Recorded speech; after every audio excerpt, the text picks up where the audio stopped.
It's coming up half a year since Lance Telstra took his first step from Cape Reinga, and he's still only on his second pair of boots. His socks can smell a bit ripe though.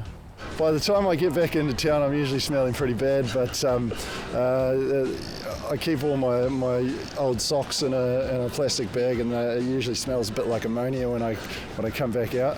But it's not dirty socks that have Mr. Telstra marching down the country. There's some pretty serious problems with water pollution around New Zealand, and that they're growing, and that it is largely comes down to intensification of agriculture, in particular dairy farming, and that people are getting a little bit fed up with it. He admits while the dairy industry is the main problem, it's not the only problem.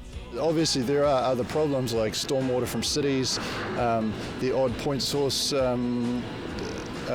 pollution, like the odd effluent from town sewage systems and things like that. Lance Telstra says it's the ever-increasing number of dairy farms that's affecting the state of our rivers.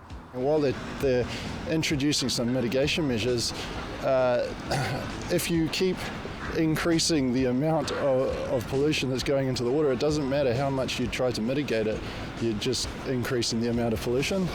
He says he's not anti-farming, but he thinks legislation needs looked at. I've got friends in the industry, and they're good, hard-working people, and it is a hard job.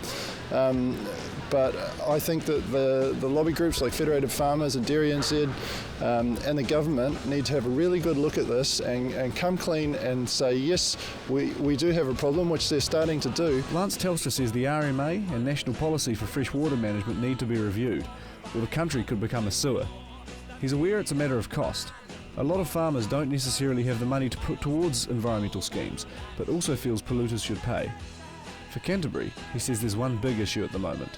It's the conversion up on the Hiranui River that Ngāi Tahu want to do. It's a gigantic dairy conversion, turning forestry into dairy, and it stands to send nitrate levels through the roof in the Hiranui River, which is going to affect all of the other farmers that are in that catchment area. Mr. Telstra says as rivers are flowing things, once work's put in place, they don't take too long to clean. Patrick Phelps, CTV News.